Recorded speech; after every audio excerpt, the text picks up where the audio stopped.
Welcome everyone. My name is Mark Roberts. I'm CEO of TechServe Alliance. Very excited to be here with you today. And we had a great session this morning talking about the new IT and engineering staffing dashboard. We're partnering with Ceipal on, and very, very excited to have them invite us. Also, talk a little bit about what we're doing to help drive IT and engineering staffing growth and profitability. So this is really not, just a pitch. This is really, I'm going to share some data with you, some of the things that we're working on that kind of help move IT and engineering staffing firms along. So with that, let's jump into it. So 3.9%. If I had a live audience, I'd ask, what is that number? Well, it's actually the number of net profit before taxes. This is based on our benchmarking report, which we do on an annual basis, and it's always hovered around 4%. So a very, very important number, because what it does is it tells us that this is a low margin business. You need to look for ways to increase efficiency and to improve your profitability, bottom line profitability. That includes managing for gross margin, also lowering costs. So here's a question. I'll have to ask it rhetorically since you all can't chime in. If you deliver a 1% increase in net profitability reflected as a percentage of revenue, what percentage increase in bottom line profitability is it? And the answer is 26%. So for me, what that does is that tells you and should tell you that this is a business where if you can even change your costs or improve your gross margin by 1%, you can have an outsized impact on that profitability. So some of the other things that we focus on is also tracking growth. And of course, our new dashboard will track things on a month-to-month basis, but we do a deeper dive in our annual survey. Next slide. Actually, last year was a good year. I shared some of this earlier, but this is profits through more revenue. This is basically showing our typical firm, which is in the green, and our high profit firms in the blue. So it was a very strong year for even the typical firm, in excess of 15% year-over-year growth. Our high profit or high performing firms even did better. Very, very significant growth. And so how do you get to increase profitability? Well, there's obviously a number of ways. Place more consultants, of course, boost sales and recruiting productivity, or hire additional high potential team members. And we're going to talk about all of those things. And what is this all driving towards? This is driving towards increasing your enterprise value, which is a component of revenue growth and also improving your profitability. So let's first talk about the talent supply. And really, the story has changed dramatically over the past number of months post-COVID. So initially, as you'll see from the next chart, we were really flat in terms of growth of IT and engineering talent. This is information we put out on a monthly basis. It's the IT and engineering employment indices. Before really preceding March, we were flat because it was supply-driven phenomenon. We really had insufficient supply to meet demand, and as you can see, we took a reasonably steep drop. This perhaps demonstrates it a little more dramatically in IT and engineering. Actually, engineering dropped more significantly, over 6%. But when we actually look at it in terms of overall impact compared to the general employment market, it takes on a very different picture. It's in context. So if you advance to the next slide, overall employment at the end of Q2 stood at 13%, whereas IT and engineering unemployment was still only at 3.3% and 5.7% for engineering. Why is this significant, and how can you use this? Well, we consider this data critical because many of you may have encountered clients that think that in light of COVID and some of those very dramatic unemployment numbers, that IT talent is plentiful. They can have the pick of anyone. They can ask for rate cuts. They can ask for salary reductions or pay rate reductions for consultants. And so this is a great data point to share, because what it does is it highlights that's not in fact the situation. And in talking with CIOs and other technology leaders, it's still a very challenging environment.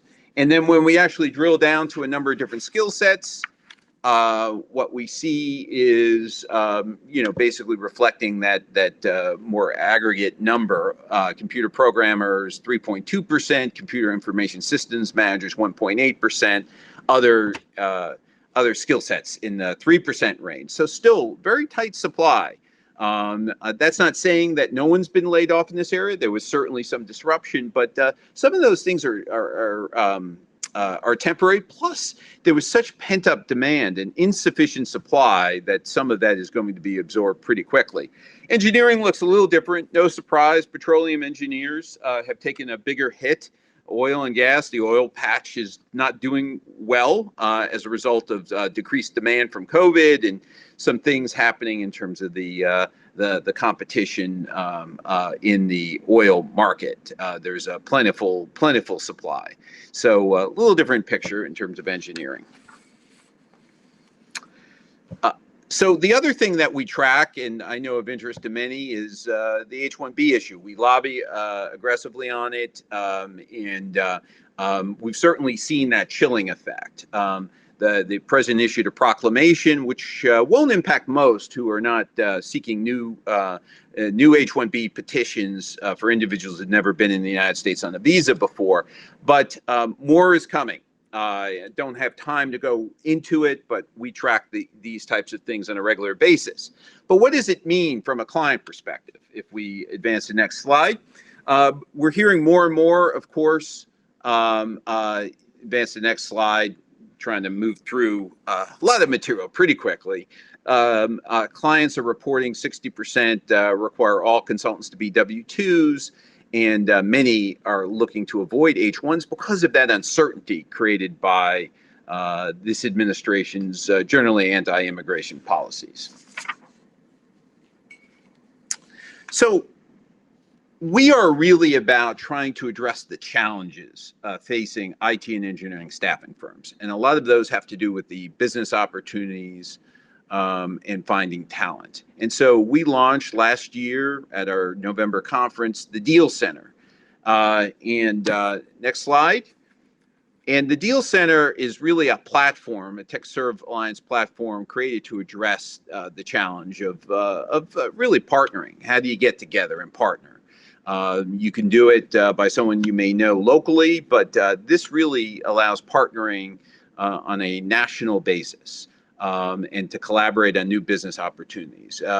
We recently launched a partnering agreement that you can upload and use in terms of partnering deals. And so it's an exclusive member benefit that we don't charge for, so worthwhile checking out. So, of course, boosting sales and recruiting productivity is on the minds of everyone. And, again, looking at some of our OPR data, there's vast differences between that 75th percentile in terms of performance and the 25th percentile. It's actually a 6x difference. So part of the key through, a lot of our education and best practices is how do you ensure that you maximize the number of individuals at that high performing level and minimize those that are underperformers. So again, we see vast differences not only on the sales side, but also on the recruiting side. So one of the things that we launched a number of years ago, it's been quite successful, has been our sales and recruiting management program. So if you think about it, most firms cannot afford what I call a high-end, highly experienced sales and recruiting manager. They're six-figure plus type individuals. Very hard for most firms to afford it. So our thought was, well, what if you rent some of the time from someone who has a proven track record? And so we partnered with someone who's been in the industry for decades and pulled together a team that can help manage sales and recruiting. And so if you have any questions about that, happy to talk more about it. But it's been very well received by those who've utilized the program, where they've seen meaningful results as a result of a more disciplined approach to sales and recruiting management. So the other challenge, of course, is finding high potential team members. I mean, this is really everything. If you cannot add new team members that are going to be high producing to your team, it is impossible to grow in this business. And so attracting those individuals remains challenging. So some of the areas that we're looking at in the future, and these initiatives have been talked about at our board level, is, can we help generate talent, build talent through an internal training program? So a number of those issues remain on our agenda to continue to explore the feasibility of trying to address a key challenge for IT and engineering staffing companies. So the other challenge, of course, is managing for higher gross margins. So this should be on everyone's mind. And of course, we, again, return to our operating practice survey data. Again, the green is a typical firm. Blue represents the high profit firms. And as you see, the high profit firms typically do better. It ebbs and flows from year to year, but high profit firms are typically better at managing for gross margin. And then, of course, the bottom line in profit before taxes. There's always been a 2 to 3x difference between the typical firm and the high profit firm. Again, that about 4% to the bottom line as a percentage of revenue for a typical firm. This year, it was a little lower for the high profit firms, around 8%. But in prior years, it's been higher, and it ebbs and flows over time. But it's always a multiple of what that typical firm is. And of course, why do we do that? We do that to highlight some of the best practices that can drive high profit firms to become high profit firms. The other thing we also track is, this IT and engineering staffing business is not monolithic. There are differences between direct client relationships and VMS MSP relationships. With direct client relationships, the placement rate is near 30%, always a third. Very, very true historically, and we've been tracking this data for over 2 decades. Where VMS MSP contact 13.5%, and it drops to 2.6%. Where there's no contact MSP. And that's not to say that the MSP business is a bad business. It's a different business, and it needs to be managed differently with a different cost infrastructure and a different approach to recruiting. Some of the other metrics that flow from that is direct client relationship business at 20%, 27% median gross margin, where VMS MSP business only 21%.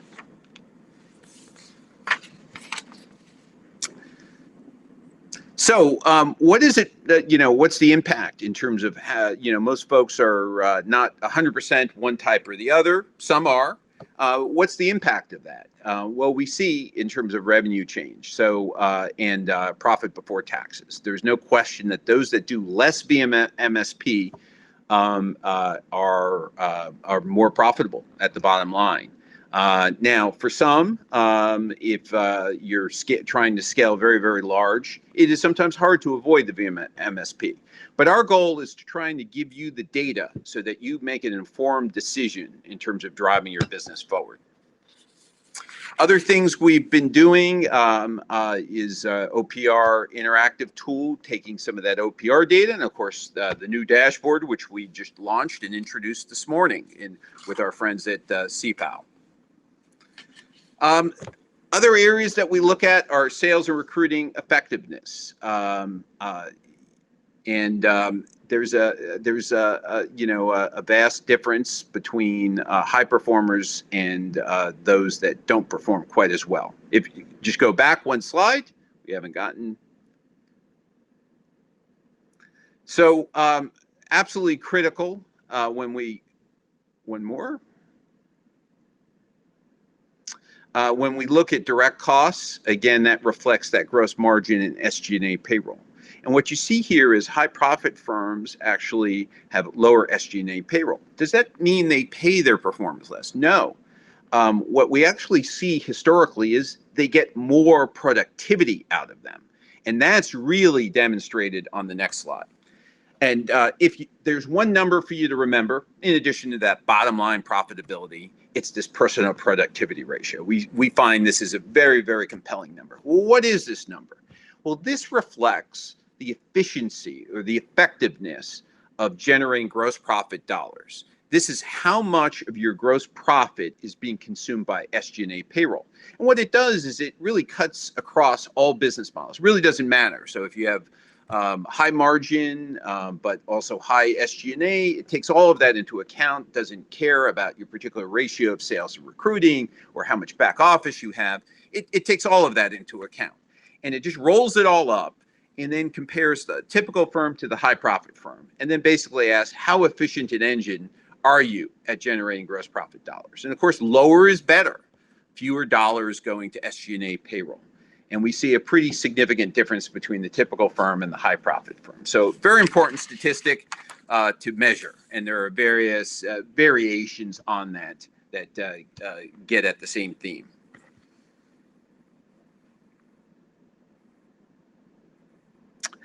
And again, this goes back to what I was saying earlier.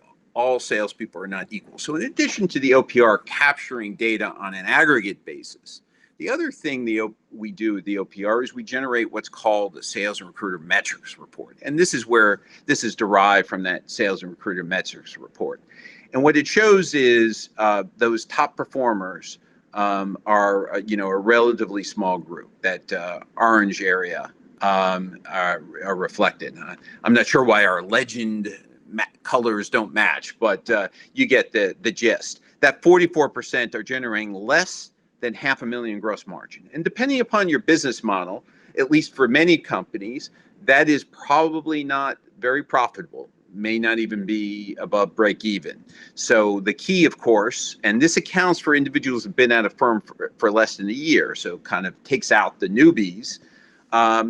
This is a very important thing to focus on, to ensure that you're having high production, salespeople who can generate gross profit for you and are profitable at the end of the day. So another important statistic to keep an eye on. And then we see that certainly in terms of when we look at it on an individual producer basis, that 75th percentile is so much more effective than that bottom quartile.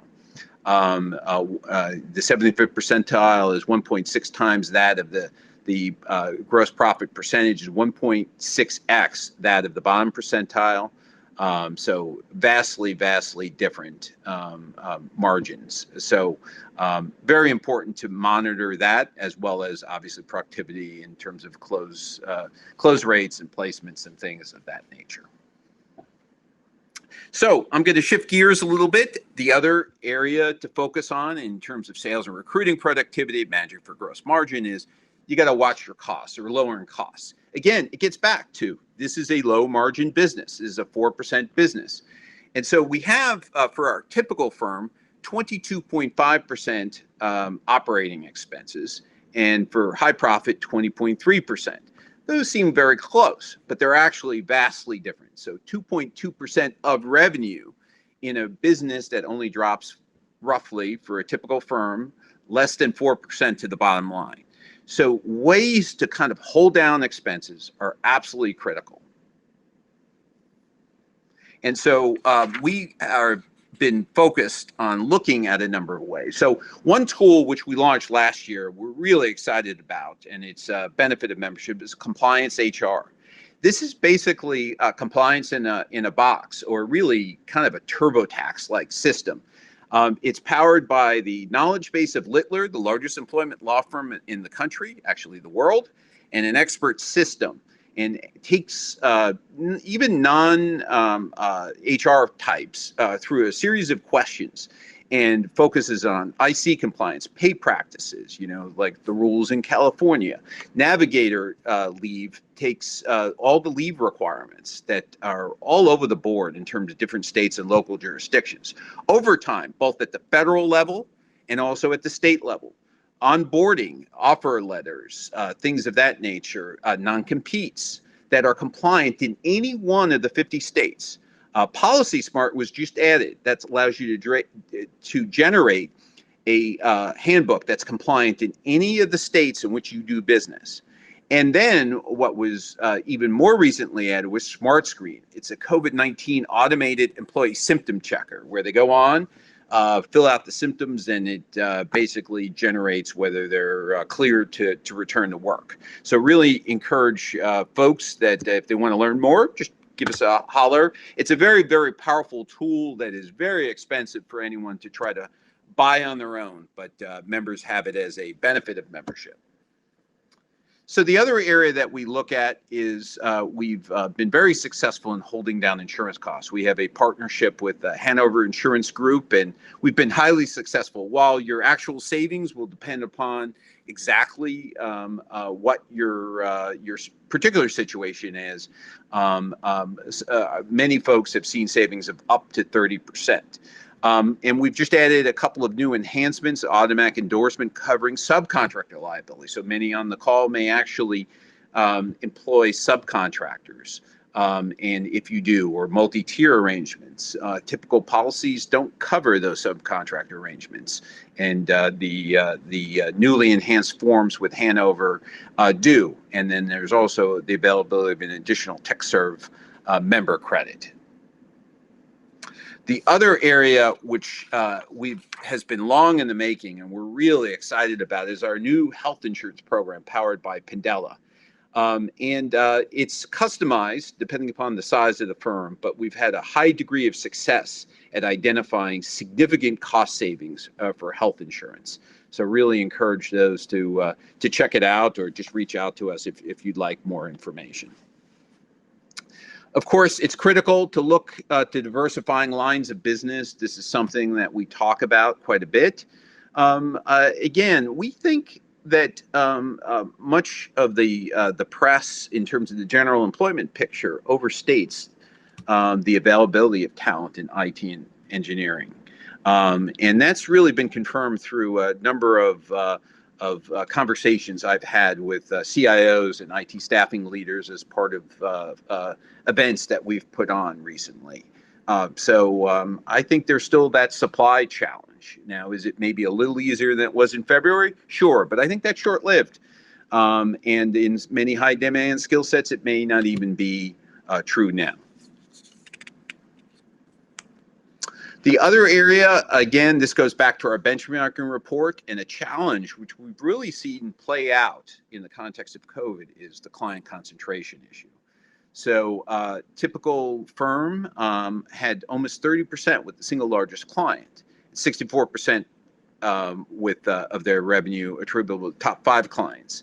And what we saw in COVID is that's fine if you were with the right client in the right industries. But if you were with the wrong client in the wrong industries, it could be a huge issue. And so obviously those that were significantly exposed to hospitality, retail, and oil and gas, those were areas that were very, very hard hit. It's also an issue, again, it gets back to that enterprise value discussion that we had earlier. It gets back to if you are ultimately interested in exiting through a sale, your level of client concentration will be a major factor in terms of your evaluation, because it's a simple risk mitigation issue. If you have all your eggs in one basket, a buyer is going to look at that potentially in a risky way. So these are the kinds of issues that we educate our members on through a variety of channels.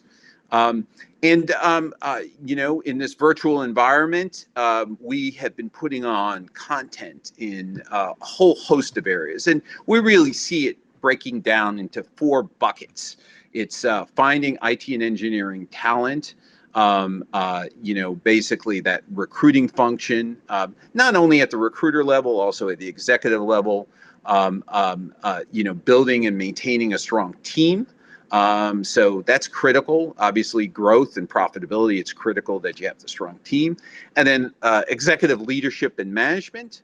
And then, of course, sales. And so we see those buckets. And so we've had content across a range of those topics, really, really well attended, meant both for executive management, everything from, the Payroll Protection Act at a great level of detail and compliance and all of those issues, reopening offices, to really, really granular, actionable information for your sales and recruiting team. We also have a certification program where you can get your account executives and recruiters certified. It's all done online, education online, test online, and they can come away with a credential that will allow you to differentiate yourself in the marketplace.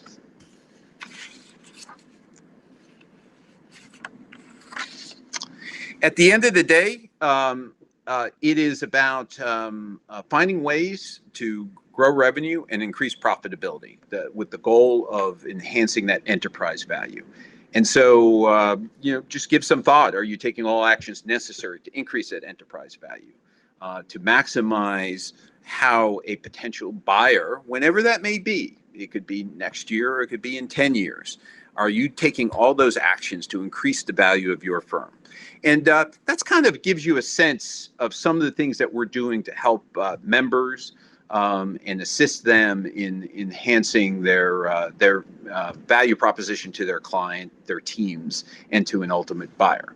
So with that, I am just about out of time. I kind of went a little into New York mode there, a little fast. But here's our contact information. If you'd like more information, please access our website. Follow us on, feel free to follow us at LinkedIn, Twitter, Facebook, or just reach out to us, membership at TechServeAlliance.org.